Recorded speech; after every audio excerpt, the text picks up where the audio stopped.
Hey y'all, good morning. Hope you all are doing good. So we are here again with the 10th class NCERT History chapter 1st part 40. So on your screen you are seeing that Confederation. So we are going to study today about Confederation and the other things of nationalism in Europe. सो पहली बात आज हम confederation के बारे में पढ़ने जा रहे हैं. Confederation is a union of sovereign state. What do you mean by sovereign? Sovereign का मतलब होता है कि संप्रभुता. संप्रभुता का मतलब कि उस स्टेट पे सबका बराबर हक है. ठीक है. उसके बाद a confederation is the union of sovereign state united for purpose of common action. ठीक है कि सभी का जो काम करने का तरीका है वो कॉमन हो. एक ऐसा स्टेट उन्होंने बनाया. तो उस स्टेट का नाम क्या था? कॉन्फेडरेशन. ठीक है. परिसंघ मतलब संघों का एक इकट्ठा समूह जो एक साथ मिलकर काम करता हो. ठीक है. एक दूसरे के साथ. देखो, in relation to other states. Now usually created by a treaty. Now how confederation created? तो कन्फेडरेशन जो क्रिएट होती है वो एक ट्रीटी के थ्रू क्रिएट होती है. ठीक है स्टूडेंट्स. ओके. तो ये एक ट्रीटी से बनती है.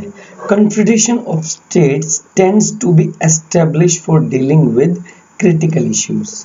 मतलब ये जो कन्फेडरेशन है ये संबंधित होती है बहुत ही जो क्रिटिकल इश्यूज होते हैं, मुश्किल मामले होते हैं उनके लिए, जैसे कि defence, foreign relations, international trade और करेंसी. ये सभी के सभी जो अफेयर्स हैं, जो मामले हैं, इनके लिए ये डील करती है. With the general government being required to provide support for all its member. अब अपनी जो सरकार होती है, ठीक है, इसकी कन्फेडरेशन की जो भी सरकार होती है वो अपने मेंबर्स के साथ कोऑपरेट करके चलती है, सपोर्ट करके चलती है. ठीक है. तो कन्फेडरेशन के अंदर हर कोई जो भी मेंबर होता है इसका वो एक दूसरे के लिए लॉयल होता है, एक दूसरे के काम आने के लिए होता है. ठीक है. ये होती है कन्फेडरेशन. अब अगली बात, कॉज ऑफ रेवोल्यूशन. के रेवोल्यूशन के पीछे क्या कॉज है? क्या कॉज थे? है नहीं थे. The 1830s were year of the great economic hardship in Europe. The first half of 19th century saw an enormous increase in population all over the Europe. 1830 के शुरू में, ठीक है, आर्थिक जो स्थिति थी यूरोप की वो एकदम बहुत ही गंभीर हो गई थी. ठीक है. क्या? क्यों? क्योंकि 19वीं शताब्दी के पहले हाफ में उनकी जो जनसंख्या है उसमें अभूतपूर्व वृद्धि हुई, बहुत ज्यादा वृद्धि हुई. In most countries there were more seekers of job than employment. बहुत सी जो यूरोपियन कंट्रीज थी उनमें नौकरियां पाने वाले ज्यादा थे और नौकरियां कम थी. इतना एम्प्लॉयमेंट नहीं था, नौकरियां पाने वाले बहुत थे. Population from rural area migrated to the cities to live in crowded slums. और जो रूरल एरिया के लोग थे वो एक जगह से दूसरी जगह, मतलब कि रूरल एरिया से आए शहर के अंदर, उन्होंने कहाँ रहना पसंद किया? क्राउडेड स्लम, मतलब झुग्गी झोंपड़ियों में रहना पसंद कर दिया उन्होंने कि हमें नौकरी चाहिए चाहे हमें कहीं भी रहना पड़े. नाउ अब इंग्लैंड की बात करते हैं. Small producers in town were often faced stiff competition from import of cheap machines.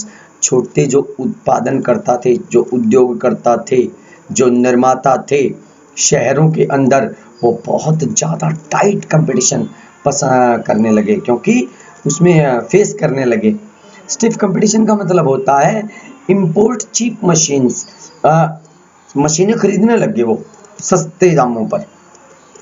Made goods from England, जो इंग्लैंड से गुड्स बन के आती थी.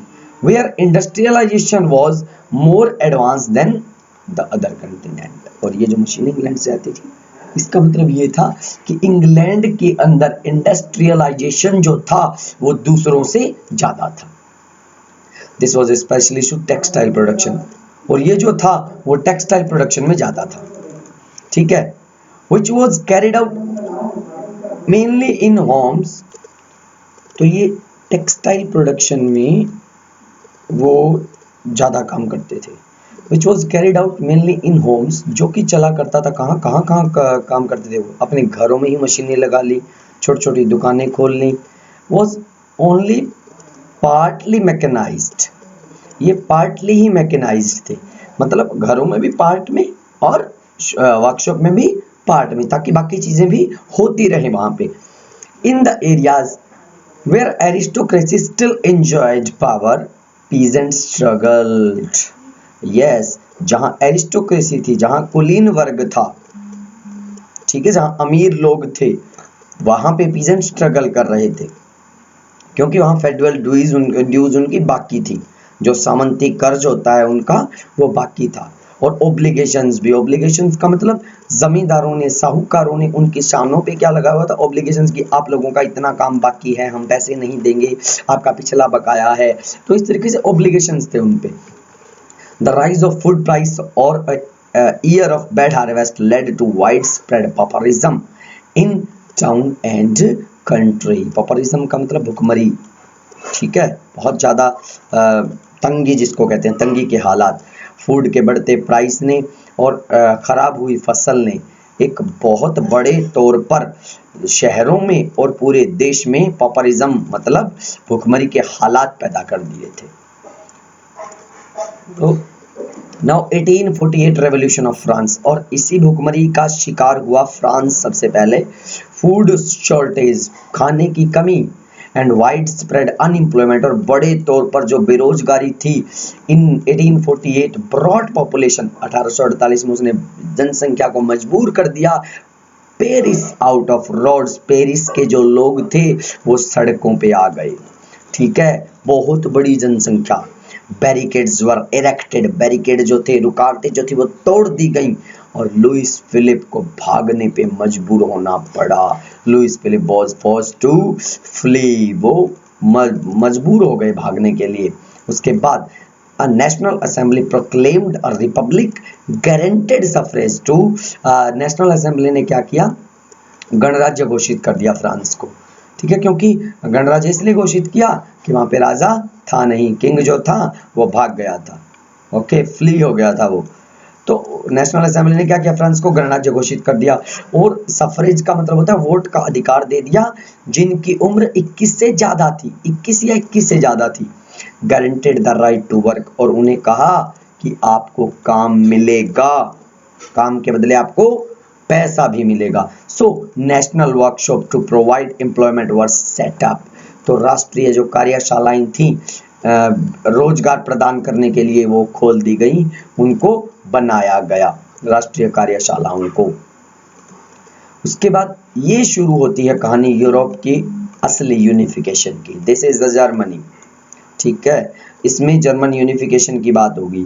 Western Prussia, eastern Prussia, Posen, Silesia, Pomerania and Brandenburg, Neumark, ये सब मिलेंगे अब आपस में।